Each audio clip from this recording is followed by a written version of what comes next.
Good morning.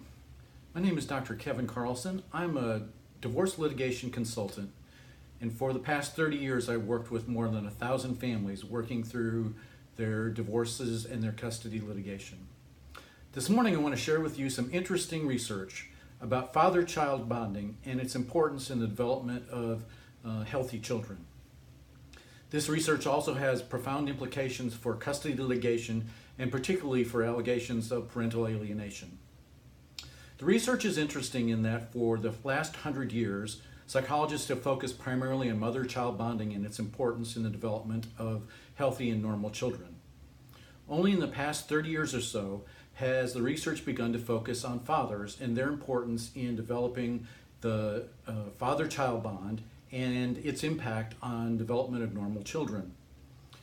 Neuroscience imaging has advanced in the last few years, and now we are aware that father-child bonding has a profound impact not only in the child's normal development at a neuroscience level, but also on the father's brain chemistry as well.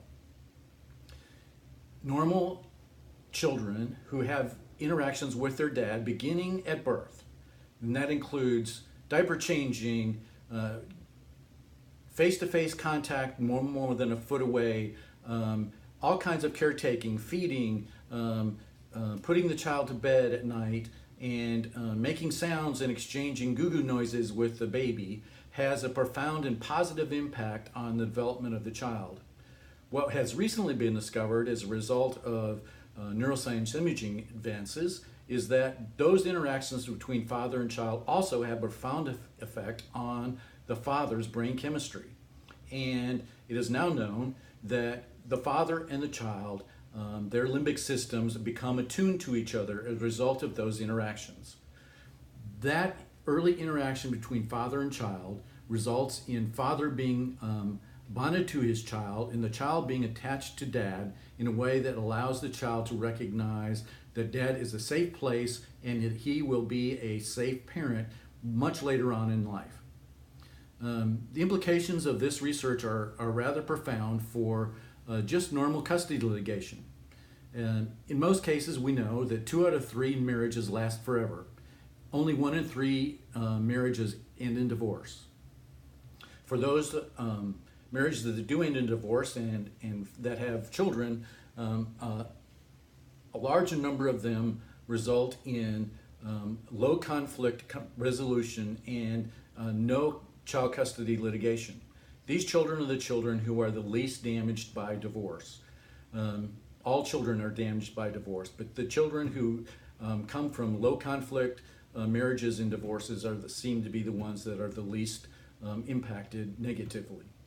For those children in high conflict divorces, a small percentage of those, about 1 in 10 or less, allegations of parental alienation emerge, usually from mom accusing dad of some sexual or physical abuse. The research now has demonstrated that a large number of those, somewhere between 50 and 70% of those allegations by the mom, turn out to be true. The number of false allegations, intentionally false allegations, turns out to be a rather low number. About 12% of all cases can the allegations be proven to be intentionally false. Of those intentionally false allegations, 43% of them are made by non-custodial fathers. It's my understanding now, based on the bonding research, that those dads are probably not likely to be bonded to their children, and so they're making allegations against the mom as a result of their unresolved anger over the terms of the divorce or the ongoing relationship with their children after the divorce, and they're blaming mom for the bad relationship between them and their children. However, this bonding research would suggest that those fathers who have not been actively participating in raising the children from an early age, and we're talking about from birth on, especially in the early years from 0 to 3, that those dads probably are not bonded to their children, and the children are probably very minimally attached to their fathers. As a consequence, when divorce litigation happens and dad is now forced to take care of the children on his own for weekends or weeks at a time, The children probably are not trusting in him, probably do not have a good relationship with him, and he is probably not bonded to his children either. And so that weak bonding between dad and kids can lead to ongoing conflicts between the children and the non-custodial father, and increase the likelihood of increased post-divorce tension between mom and dad over custody of the children. It's my understanding now, based on the research, that for dads who are unable or unwilling to be involved in their early caretaking of their children are setting themselves up for a distant relationship with their children later in life. It's also my understanding now, based on this research, that allegations of parental alienation need to be carefully evaluated by custody evaluators. This evaluation needs to include a detailed history of the child and parent relationship for both mom and dad beginning at birth.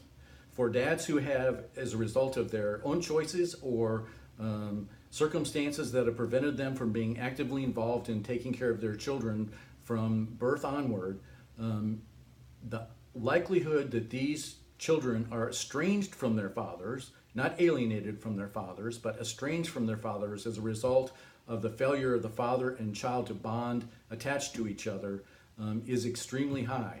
And this is probably one of the reasons why the American Psychiatric Association refused to qualify parental alienation as a diagnosis in DSM-5. Parental alienation is not a personality disorder. It is a symptom of a dysfunctional family and of a weak parental bond between father and child. Consequently, it's important, in my view now, that child custody evaluators carefully evaluate the quality of the relationship between father and child in cases where mom has been accused of alienating the father, and investigate whether or not the children were actually securely bonded to dad prior to the divorce and the subsequent litigation. It is also very apparent that for kids who are not securely attached to their dads, that they're at high risk for becoming fatherless later in their life as dad bails on their relationship and fails to continue to involve himself with regular custody visitations and involvement in their children's lives.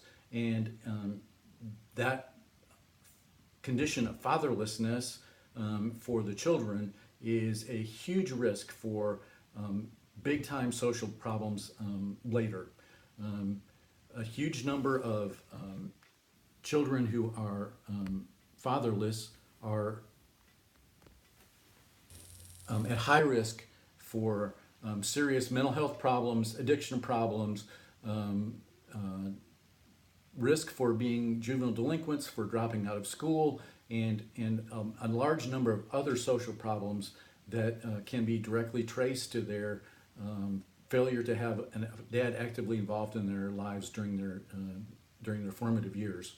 So I would encourage you to look at the new research related to father-child bonding, and for you family lawyers to include considerations of how fathers have been involved with the children, especially early in the child's life, in the years from 0 to 3, in making determinations about whether allegations of parental alienation really are about parental estrangement. Have a great day, and I look forward to seeing you again soon.